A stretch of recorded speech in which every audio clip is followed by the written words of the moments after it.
Okay. जय गुरुदेव।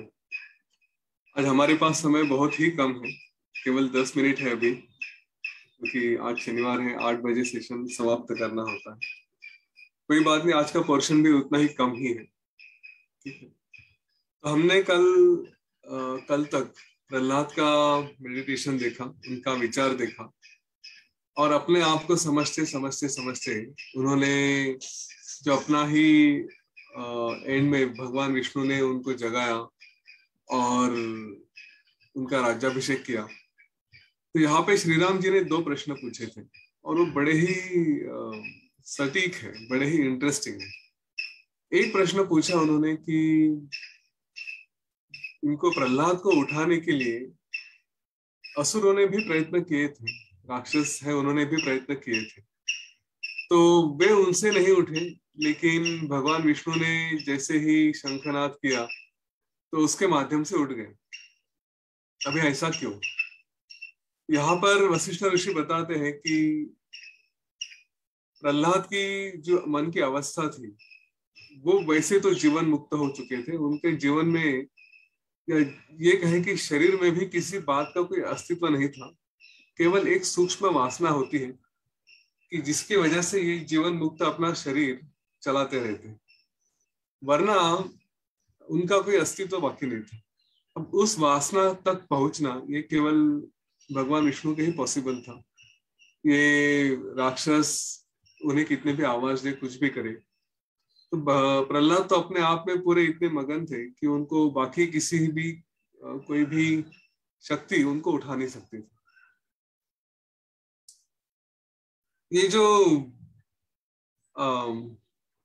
शुद्ध बुद्धि से, निर्मल वासना से रहते हैं जीवन मुक्त लोग, उस समाधि अवस्था में जब थे, तो वैसे भी वहां से बाहर आने के बाद भी वह उसी वासना में चलते रहते हैं।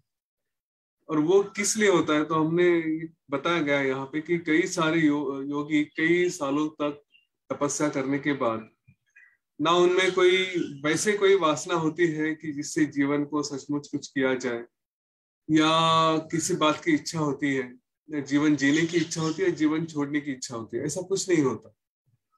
पर चूंकि ये शरीर धारण कर चुके हैं, तो कहीं ना कहीं वो प्रारब्ध था जिसकी वजह से यहाँ पे आए हैं, और वो प्रारब्ध पूरा करने के लिए उतनी ही एक वासना उनकी रहती है कि इसको शरीर को आगे बढ़ाया जाए। उसके सिवा उनके जीवन में कोई और उद्देश्य नहीं रहता। और ये कई सारे योगियों के साथ देखा गया है। अब इसके बाद श्री राम जी दूसरा प्रश्न पूछते हैं कि भगवान विष्णु ने उनको आशीर्वाद दिया, और ये इस बात पे मैं आपका थोड़ा ध्यान ले जाना चाहूंगा कि वैसे तो फिर विष्णु जी सामने आए ही थे, वे उन्हें प्रहलाद इतने प्रिय थे, तो सीधे सीधे जीवन मुक्ति क्यों नहीं दे दी? क्यों ये कहा कि तुम्हें विचार चाहिए और विचार के बाद फिर मुक्ति मिल सकती है? आ गए हैं सामने तो कह देते कि ठीक है, मुक्त हो।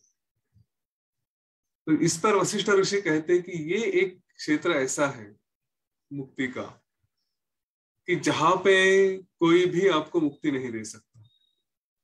उसके लिए केवल प्रयत्न ही काम करेंगे और कोई भी बात आपको साथ नहीं दे सकती।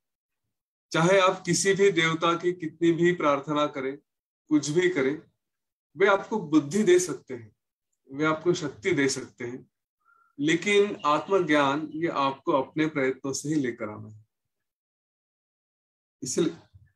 इसलिए मैंने अभी तक बार बार जो कहा है,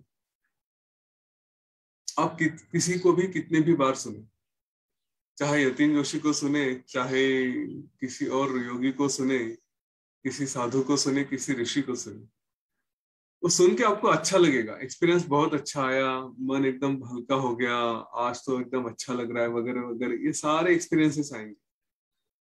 लेकिन वो जो ट्रांसफॉर्मेशन, सस्टेन्ड ट्रांसफॉर्मेशन जिसको कहते हैं, कि जो लंबे समय तक बना रहेगा, वो केवल पढ़ के ही आएगा, वो कोई और आपको लाकर नहीं दे सकता।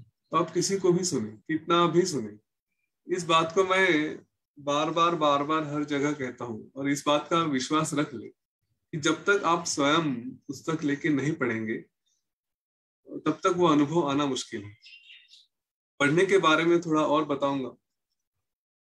कि जैसे हम कोई सिनेमा देखते हैं तो दो लोग जो सिनेमा देख रहे हैं, मूवी देख रहे हैं, तो उनमें से एक को उस मूवी के साथ अटैच होके अपने आप में कुछ एक्सपीरियंसेस होने शुरू होते हैं, दूसरे को इतना एक्सपीरियंस शायद नहीं आता। मूवी एक ही है, देखने वाले दो अलग अलग हैं और एनवायरनमेंट वगैरह सब कुछ है, लेकिन एक्सपीरियंस अलग होता है। क्यों? क्योंकि हमारी उस वक्त मन की स्थिति कैसे होती है, हमारा अपब्रिंगिंग कैसे है, हमने उस मूवी के बारे में पहले कुछ सुना है, नहीं सुना है, उसको हम कितना इंपॉर्टेंस देते हैं उसी बात को, यही हमारा अनुभव बार बार अलग अलग हो सकता है। और उसकी वजह से हमें अनुभव जिस तरह से हम देख रहे हैं वो भी अलग होता है। अब ये अनुभव हमारे हमारे केवल मन के स्तर पे नहीं होता, वो मन के स्तर पे जाके शरीर के स्तर पे भी होता है। और मन और शरीर ये एक दूसरे को कॉम्प्लीमेंट करते जाते हैं। आज एक संस्कार मन में हो गए, मन के द्वारा शरीर में उसका कुछ परिणाम होने लगा, तो यही परिणाम अच्छा रहा तो कल जाके मन को फिर से शक्ति देता है कि उसी को वापस ढंग से देखे। अगर शरीर स्वस्थ है तो मन स्वस्थ है, मन स्वस्थ है तो शरीर स्वस्थ है, दोनों एक दूसरे को सपोर्ट करते हैं। तो यही संस्कार जो होते हैं, जैसे हम वो मूवी देख रहे हैं वैसे योग वशिष्ठ के बारे में भी है। ये संस्कार जो हमारे मन पे होते हैं, जो हमारे शरीर में कभी रोमांच आते हैं, कभी हमें दुख होता है, कभी आनंद होता है, कई सारी बातें पुस्तक पढ़ते हुए होती है। और यही बातें हमें बार बार उसी में अनुभव करने के लिए एक यूं कहूंगा कि उस डायरेक्शन में ले जाते हैं। अभी अगर हमने पुस्तक पढ़ी नहीं, हमने किसी और को सुना, तो हम क्या कर रहे हैं कि सुनने के लिए मैं मना नहीं कर रहा हूँ, सुनना अवश्य है, क्योंकि दूसरों के पर्सपेक्टिव भी देखे जाते हैं। पर आज मैं अपनी जो एनर्जी डाल रहा हूँ, मैं जो अपनी शक्ति लगा रहा हूँ, मेरा जितना अनुभव है, जो अनुभव मैंने दुनिया से इकट्ठा किए, वो मैं आपके सामने शेयर कर रहा हूँ। लेकिन ये केवल मेरा एक एंगल आपके सामने आ रहा है। आप जब स्वयं पढ़ेंगे तब आपका भी अपना अनुभव उसके साथ रहेगा। आप उस वक्त आपकी मन की स्थिति कैसे है, ये सारे संस्कार आपने जो पढ़े हैं, सुने हैं, इसके द्वारा आपके मन पे जो परिणाम हो चुके हैं, और फिर आप जिस एंगल से अपनी कहानियां पढ़ेंगे, आज एक पढ़ेंगे, कल जाके फिर से वही कहानी पढ़ेंगे, तो शायद आपको अनुभव अलग आएगा। मैं अपने जो भी इतना 12-13 साल का अनुभव है उससे बता सकता हूँ कि एक बार पढ़ा उस समय एक अनुभव था, दूसरी बार पढ़ा दूसरा अनुभव था। ये सारी बातें होती रहती। तो यहाँ पे अपने प्रयत्न आवश्यक है, ये मैं आपको बार बार बताना चाहता हूँ। इसलिए पुस्तक को अवश्य पढ़े। दूसरों को आप कितना भी सुने, अपने पुस्तक लेकर आपको पढ़ना आवश्यक है। और यही बात वशिष्ठ ऋषि ने श्री राम जी को कही कि भगवान आपको प्रसन्न होंगे, गुरु आपको प्रसन्न होंगे, लेकिन आपको प्रयत्न करने आवश्यक है। वरना इनको तो फिर प्रसन्न होने के लिए तो सभी के ऊपर प्रसन्न है, तो फिर सारे ही जीवों को वो आशीर्वाद दे सकते हैं।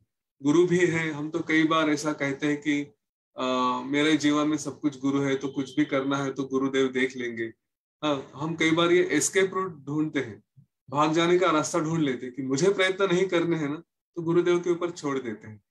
भाई गुरुदेव के ऊपर छोड़ेंगे तो वो तो रास्ते पे कई सारे जानवर भी है, इंसान भी है ना, आपके ऊपर क्यों मेहरबानी करेंगे? करने तो ऊंटों को, यहाँ पे तो ऐसा ही लिखा है, ऊंट और घोड़ों को भी वो फिर दया करके उनको भी ज्ञान दे देंगे। जो प्रयत्न करते हैं उन्हीं को कुछ मिल सकता है, उनकी कृपा रहेगी। लेकिन आत्मा ज्ञान प्राप्त करने के लिए आप ही को प्रयत्न करने पड़ेंगे।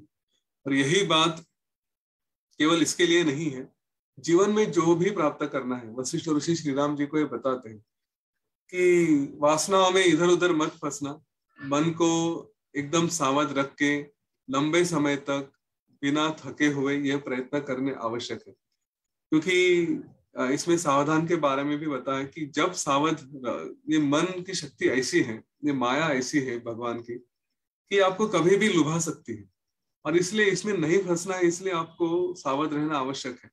वरना एक क्षण में कभी तो इधर उधर हो गए। हमने अभी तक ये कहानियां देखी है, लवण राजा की कहानी देखी थी, और उसमें ये देखा गया था, इवन शुक्र की भी कहानी देखी थी, थोड़ा सा मन इधर उधर भटक गया तो चले गए, फिर पता नहीं कहाँ घूम गए करके, है ना। यही बात वहां पे, यहाँ पे वशिष्ठ ऋषि कहते हैं कि सावधानता के साथ सतत प्रयत्न करते हुए ही आपको यह ज्ञान प्राप्त हो सकता है, वरना नहीं हो सकता। इसके बारे में वो एक और कहानी बताते हैं जिसको हम कल सुनेंगे। ये भी बताया गया है कि अगर उस देर तक, उस लेवल तक हम लोग नहीं पहुंचे हैं, तो जो साधारण मनुष्य है उनके लिए फिर रेगुलर पूजा अर्चा और बाकी साधना ये सब बताए गए हैं। मंदिर में जाना, योग करना, यज्ञ करना, ये सारी बातें बताई गई हैं। लेकिन उनसे आपको इस बात का प्रयत्न अवश्य करना है कि इंद्रियों पे जय मिलना चाहिए। अगर हम अपने इंद्रियों को ही नहीं जीत सकते यह सब करते हुए, तो ये बाकी किसी भी कार्य का कोई भी फायदा नहीं है। वो पूजा हम करते हैं, जो भी होम करते हैं, यज्ञ करते हैं, वो सब करके करके मन की शुद्धि हो जाए और हमें इंद्रिय विजय प्राप्त हो, इसलिए वो करना है। जिसको ऑलरेडी यह प्राप्त है उसको ये सब करके कोई फायदा है ऐसी बात नहीं। वो तो ऑलरेडी जीत चुका है ना अपने इंद्रियों को, तो फिर क्यों करे। लेकिन ऐसा भी नहीं है कि नहीं करना चाहिए, ये उसके अलग कारण है, हमने पहले भी देखे हैं। लोगों के लिए, बाकी लोगों के लिए आदर्श रखने हैं और फिर एक पार्ट है हमारे कार्य का, तो हमें करने पड़ेंगे। पर उसके पीछे कोई एक आकर्षण है कि मुझे ये करके ये सिद्धि प्राप्त होगी, ऐसा कुछ नहीं होता। जो सिद्ध है वो जब भी कोई कार्य करते हैं तो केवल एक शरीर है, एक प्रोटोकॉल है, एक समाज की रचना है, इसलिए वो करते हैं। तो यहाँ पे इन बातों का ध्यान रखें कि हमें कुछ भी करेंगे, भगवान भी प्रसन्न होंगे तो भी प्रयत्नों के द्वारा ही होगे, वैसे नहीं होगे। हमें उन्होंने ये विचार दिया था कि विचार के माध्यम से ही आप अपने आप को आत्मज्ञान की प्राप्ति करवा सकते, वरना नहीं कर सकते। और हम कल इस बात को देखेंगे कि अगर सावधानता नहीं रही तो यह माया क्या क्या खेल रच सकती है, क्या क्या हमें कहाँ कहाँ ले जा सकती है। एक गाधी नाम के ब्राह्मण थे, उन्होंने भगवान विष्णु से कहा था कि उन्हें उनकी माया का खेल देखना है। तो माया कैसे रची भगवान ने और क्या क्या दिखाया, ये कल देखेंगे। बड़ी ही इंटरेस्टिंग स्टोरी है, तो उसको हम कल अनुभव करते हैं। आज रुकेंगे, ऑलरेडी थोड़ी देर हो चुकी है। ठीक है, जय गुरुदेव। मुझे दूसरा सेशन तुरंत ज्वाइन करना है, तो हम सारे प्रश्न वगैरह कर लेंगे।